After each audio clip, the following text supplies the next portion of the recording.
I think it's it's probably the most demanding of the cases we collected tonight, and that's why it's called the salvage case. I think we can start the video. This case is a 43-year-old patient with persisting lateral knee pain approximately 10 years after partial lateral meniscectomy. She complains about pain in activities of daily living and recurrent swelling. Injection therapy has failed, and there seems to be a full thickness cartilage defect to the lateral condyle.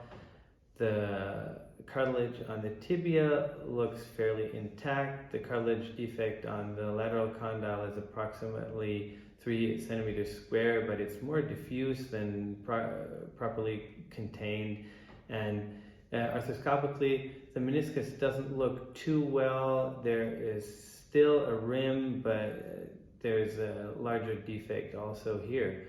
So leg axis alignment is straight. She doesn't have valgus malalignment, so this seems to be not really an optimal case for cartilage repair, but still, given that the patient is only in her early 40s, it's not a point where you would want to give up cartilage regeneration. So what options do we have in this case where the meniscus isn't all intact, is partially resected or subtotally resected, and we have a more diffuse cartilage defect in a more compromising situation?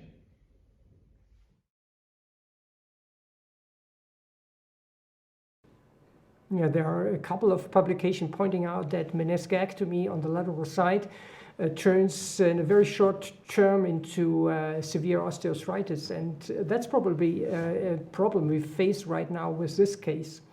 So it would be interesting for us what would you vote for? What do we offer the patient? How do we treat it? How do we treat her?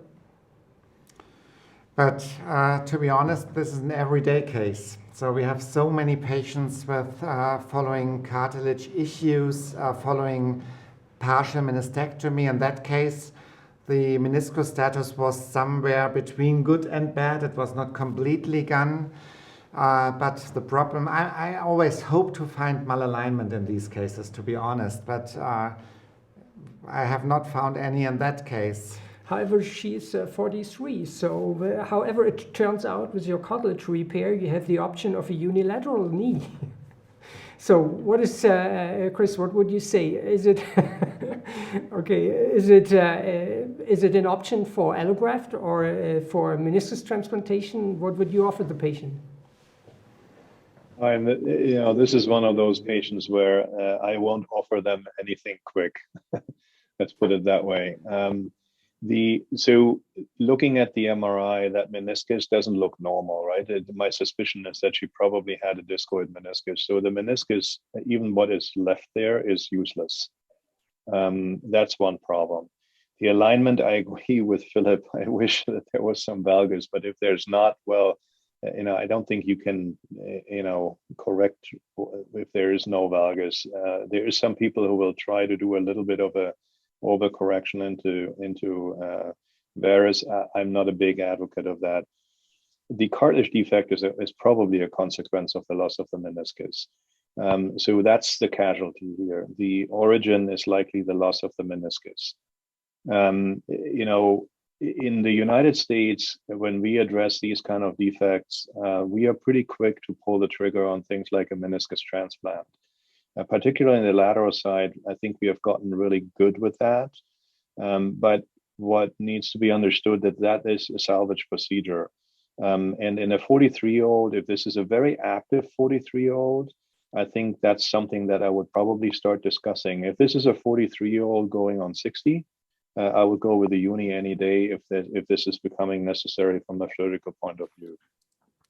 You can trial an unloader, maybe to see if that helps anything. That may maybe inform you whether you should or could do a mini correction on an osteotomy. That's another approach that you could take. Lisa, your opinion on that case? You know, it's you exactly say what is true. It's everyday case. I see these patients every day, and you really don't have a good answer for them. It's really bad, and so we didn't really know how to manage this patient. Which very personal in this case. I try to assess the patient function like psychological situation first. So because if it would be 30, you go for surgery most of the time. If a patient is 50, you are going for injectable therapies, or you're going for uni knee, or you're going for. But the patient is 40, which is exactly the middle. And this makes this case really challenging. So if the patient is very active and very young, as the patient said, you go for reconstruction and probably will go for meniscus in this case. Martin, any further comments? Yeah, no, I think there is nothing more challenging than a 40-year-old female with a cartilage lesion and no meniscus, I think. But yeah, for me, so if you're going to attempt cartilage repair, you have to do the meniscus. That posterior horn is almost got a ghost sign there at the back. It's completely abnormal. So that meniscus is functionally deficient. So yeah, be a meniscus transplant. It's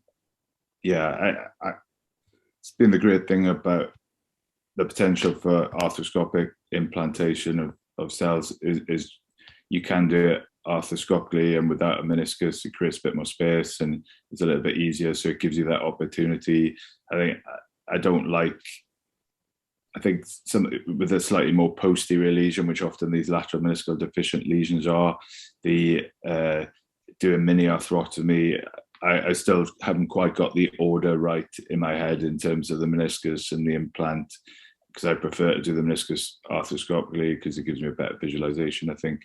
So it would be an ACI and thing, but I might check the other leg as well, because sometimes these are the cases that they've drifted in from varus on the other side into the midline, but she's pretty central. So it would probably be a meniscus and a cartilage repair.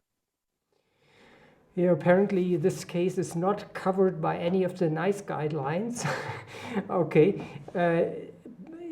Everybody of you has discussed about surgical procedures, but the first option is actually to do conservative or non-operative treatment. So do you see any options for this, any biologicals, how we could improve symptoms of the patient? Possibly we start with Lisa. Yeah, for sure. It's, as I said, if a patient is not, functionally very young, so not doing sports, not doing, so basically how Christian says is 40s going to 60s. Basically, it will be the patient for biological options, definitely. So they will go for, normally I'm increasing the difficulties of care in this patient because you consider that this patient will stay on biological therapies or adjunctive therapies up to 60 years old, basically, if you start once. So you have to start with something more simple, because my strict contention that the patients got addicted to the therapies after years. So you start with something more simple like hyaluronic acid, then you go, because you really can't change with biological therapies. I don't believe that you're doing stem cells injection and the patient will get better cartilage. I think this only can reduce your symptoms and maybe a little bit delay the progression of OA. But so I will start with PRP of something simple and then go up with the stem cells so they quit to work.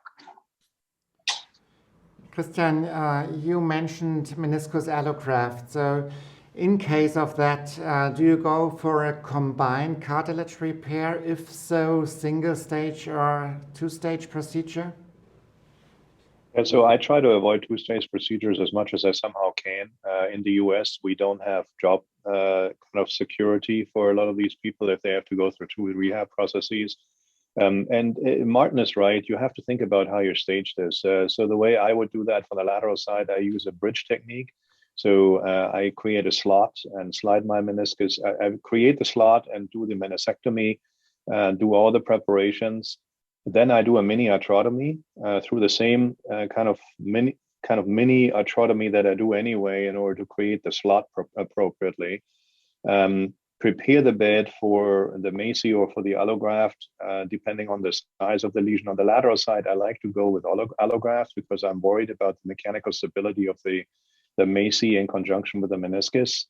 I put the graft in, and then I slide the meniscus in, and I finish the inside-out sutures with very, very low pressure on the fluid, with a 40 millimeter pressure on the fluid, so that it comes out my arthrotomy a little bit, but I can still see enough, and finish the meniscus that way.